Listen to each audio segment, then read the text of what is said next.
ओम नमो भगवते वासुदेवाय।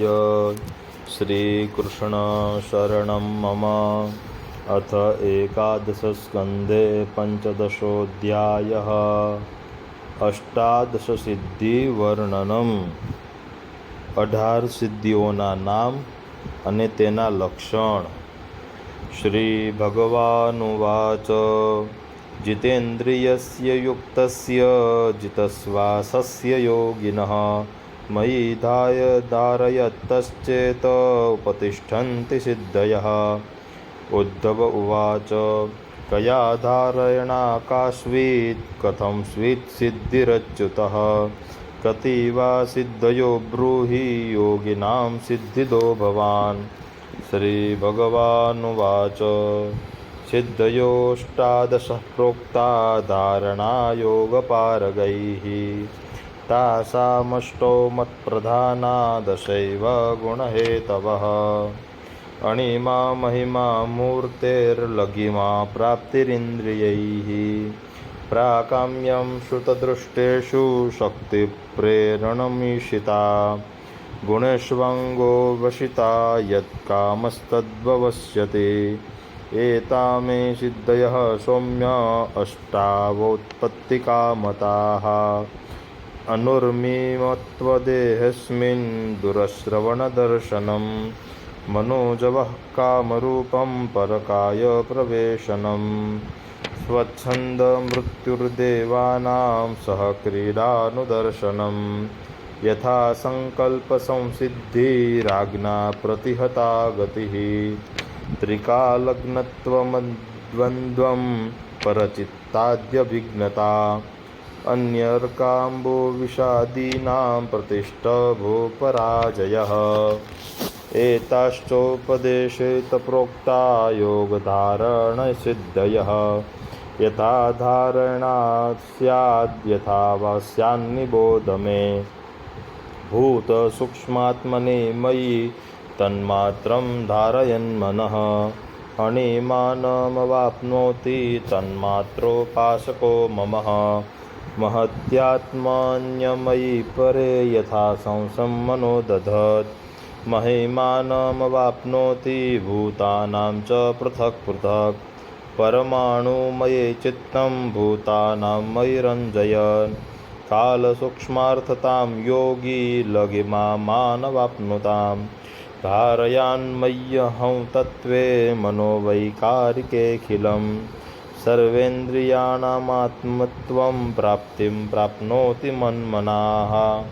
महत्यात्मने यः सूत्रे धारयन्मयि मानसं प्राकाम्यं पारमेष्ठ्यं मे विन्दते व्यक्तजन्मनः। विष्णौत्यधीश्वरेश्चित्तं धारयेत् कालविग्रहे इति ईशत्वमाप्नोति क्षेत्रशक्नग्नचोदनां। नारायणे तुरीयाख्ये भगवच्छब्दशब्दिके मनोमय्या ददत् योगी मत्तर्मावशितामियात्। निर्गुणे ब्रह्मणि मयि धारयन् विशदं मनः परमानन्दमाप्नोति यत्र कामो वसीयते। श्वेतद्वीपपतौ चित्तं शुद्धे धर्ममये मयि धारयच्छ वेततां याति षड्डुर्मिहरहितो नरः। मय्याकाशात्मनि प्राणे मनसा घोषमुद्वहन् तत्रोपलब्ध्वा भूतानां हंसो वाच शृणोत्यशो।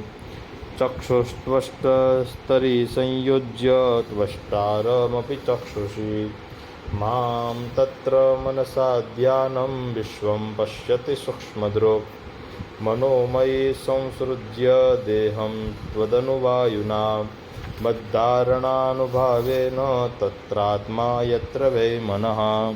यदा मनः उपादाय यद्यद्रूपं बुभूषति तत्तद्भवेन्मनोरूपं मद्योगबलमाश्रयः।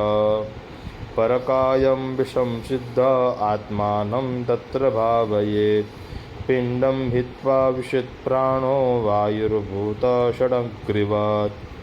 पार्ष्ण्यापीड्य गुदं प्राणं यदूरः कण्ठमूर्धसु आरोप्य ब्रह्मरन्ध्रेण ब्रह्मनित्वोऽसृजेत् मुनः विहरिष्यन् सुरः क्रीडे मत्सं सत्त्वं विभावयेत् विमानेनोपतिष्ठन्ति सत्त्ववृत्तिसुरस्त्रियः यथा सङ्कल्पयेद्बुद्ध्या यदा वा मत्परः पुमान् मयि सत्ये मनो युञ्जस्तथा तत्समुपाश्नुते यो वै मद्भावमापन्न ईशितुर्वशितुं पुमान् कुतश्चिन्न विहन्येत तस्य चाज्ञा यथा मम मद्भक्त्या शुद्धसत्त्वस्य योगिनो धारणादिभिः तस्य त्रैकालिकी बुद्धिर्जन्ममृत्युपबृंहिता अज्ञादिभिर्न हन्येत मुनयोर्योगमयं ययुः मद्योगश्रान्तचित्तस्य यादसामुदकं यथा मद्विभूतिरविद्यानं श्रीवत्शास्त्रविभूषिताः ध्वजापत्रव्यजनैः स भवेद पराजितः उपासकस्य मामेवं योगधारणया मुनेः सिद्धयः पूर्वकथिता उपतिष्ठन्यशेषतैः जितेन्द्रियस्य दान्तस्य जितश्वासात्मनो मुनेः मद्धारणा धारयतः का सा सिद्धसुदुर्लभाः अन्यरायाद्वदन्येता युज्यतो योगमुत्तमम् मया सम्पद्यमानस्य कालक्षपणहेतवः जन्मौषधितमो मन्त्रैर्यावतिरिह सिद्धयः योगेनाप्नोति तः सर्वानान्ये योगगजर्ति वर्जेत् सर्वासामपि सिद्धीनां हेतुं परिरहं प्रभुः अहं योगस्य सांख्यस्य धर्मस्य ब्रह्मवादिनाम् अहमात्मान्तको ब्राह्यो नावृतः सर्वदेहिनां यथा भूतानि भूतेषु बहिर्हन्त स्वयं तथा। जय जय श्रीमद्भागवते महापुराणे पारमहंस्यां संहितायाम् एकादशस्कन्धे पञ्चदशोऽध्यायः। श्रीकृष्णार्पणमस्तु। श्रीगोवर्धननाथ की जय। ओ